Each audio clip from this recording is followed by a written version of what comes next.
दोस्तों, आज मैं आपको एक ऐसी कहानी सुनाने जा रहा हूं जो शायद आपकी जिंदगी को एक नया मोड़ दे दे। ये कहानी है राज की, एक 23 साल के नौजवान की, जिसके घर की हालत इतनी खराब थी कि 2 वक्त की रोटी का इंतजाम करना भी मुश्किल था। राज रोज सुबह 6 बजे उठता, अपनी साइकिल पर बैठता और शहर के अलग अलग इलाकों में नौकरी की तलाश में निकल जाता। कई दिनों की भागदौड़ के बाद उसे पता चला कि शहर की एक बड़ी कंपनी में चपरासी की नौकरी के लिए इंटरव्यू हो रहा है। राज के मन में एक उम्मीद जगी। अगले दिन वह अपने सबसे अच्छे कपड़े पहनकर उस कंपनी पहुंचा। वहां का माहौल देखकर वह थोड़ा घबरा गया, लेकिन उसने हिम्मत नहीं हारी। जब उसका नंबर आया तो वह कंपनी के मालिक के सामने खड़ा था। मालिक ने राज को ऊपर से नीचे तक देखा और कहा, देखो बेटा, हमारे यहां काम बहुत साफ सुथरा होना चाहिए। अगर तुम इस ऑफिस का फर्श एकदम चमकदार साफ कर दोगे तो तुम्हारी नौकरी पक्की। राज के चेहरे पर खुशी आ गई। उसने तुरंत पोछा और झाड़ू लेकर पूरे ऑफिस को इस तरह साफ किया कि फर्श आईने की तरह चमकने लगा। मालिक भी राज की मेहनत देखकर प्रभावित हो गया। उसने कहा, बहुत बढ़िया काम किया है, तुम्हारी नौकरी पक्की। कल से तुम यहां काम पर आ जाना। राज की खुशी का ठिकाना नहीं था, लेकिन अभी उसकी खुशी पूरी भी नहीं हुई थी कि मालिक ने कहा, हाँ, एक बात और, तुम्हें अपनी एक फोटो आईडी प्रूफ और ईमेल आईडी भी देनी होगी। ये हमारी कंपनी की पॉलिसी है। राज के होश उड़ गए। वो हकलाते हुए बोला, साहब, मैं एक गरीब घर का लड़का हूं। मेरे पास कंप्यूटर तो क्या, एक पुराना सा मोबाइल है। ईमेल आईडी मैंने कभी बनाई ही नहीं। मालिक का चेहरा एकदम सख्त हो गया। उसने कहा, क्या कह रहे हो?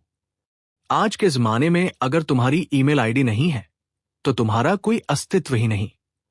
हमारी कंपनी में हर व्यक्ति की ईमेल आईडी होना जरूरी है। माफ करना, हम तुम्हें नौकरी नहीं दे सकते। राज की दुनिया एक पल में उजड़ गई। वो बिना कुछ कहे वहां से निकल आया।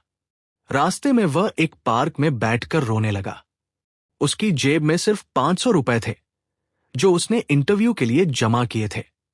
कई घंटों तक सोचने के बाद राज के मन में एक विचार आया। उसने खुद से कहा, नौकरी नहीं मिली तो क्या हुआ, मैं अपना काम शुरू करूंगा। राज ने अपने 500 रुपए से टमाटर खरीदे और मार्केट में जाकर बेचने लगा। उसके टमाटर इतने ताजे और सस्ते थे कि सिर्फ 2 घंटे में सब बिक गए। उसने फिर 500 रुपए के टमाटर खरीदे और वे भी जल्दी बिक गए। दिन के अंत में जब राज ने अपने पैसे गिने तो उसे अच्छा खासा मुनाफा हुआ था। पहली बार उसके चेहरे पर सच्ची खुशी दिखाई दी। राज ने 6 महीने तक यही काम किया। वो रोज सुबह 5 बजे उठकर मंडी जाता, ताजी सब्जी लाता और शाम तक सब कुछ बेच देता। धीरे धीरे लोग उसकी ईमानदारी और अच्छी क्वालिटी की वजह से उसके नियमित ग्राहक बन गए।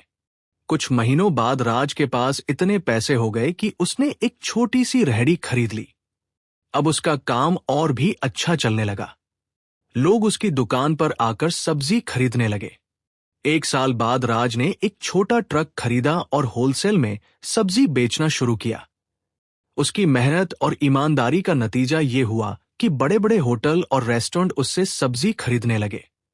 2-3 साल में राज के पास 101 ट्रक हो गए और उसने कई लोगों को काम पर रखा। अब वह सिर्फ सब्जी नहीं, बल्कि फल और अनाज भी बेचने लगा। उसका नाम पूरे शहर में फूड रिटेलिंग के क्षेत्र में मशहूर हो गया। 5 साल बाद राज एक सफल बिजनेसमैन बन चुका था। उसका बड़ा घर था, गाड़ी थी और एक अच्छी जिंदगी थी। एक दिन उसने सोचा कि अब उसे अपनी लाइफ इंश्योरेंस करानी चाहिए। उसने एक इंश्योरेंस ब्रोकर को घर बुलाया। जब ब्रोकर पॉलिसी के कागज भर रहा था तो उसने राज से ईमेल आईडी पूछी। राज ने शर्माते हुए कहा, भाई साहब, मेरी ईमेल आईडी नहीं है। ब्रोकर हैरान रह गया। उसने कहा, क्या कह रहे हैं सर, इतना बड़ा बिजनेस, इतनी प्रॉपर्टी, लेकिन ईमेल आईडी नहीं, ये कैसे मुमकिन है?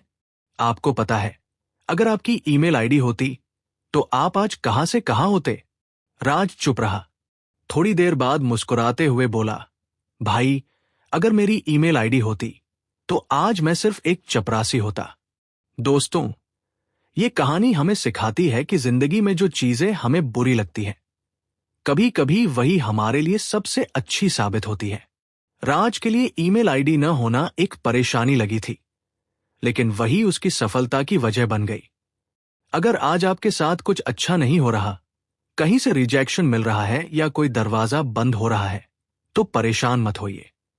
हो सकता है भगवान आपके लिए इससे भी बेहतर प्लान बना रहे हों। राज ने हार नहीं मानी, बल्कि एक नई राह बनाई।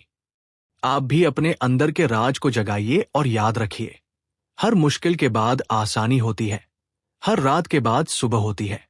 कभी हार मत मानिए, क्योंकि आपकी अगली कोशिश ही आपकी जिंदगी बदल सकती है।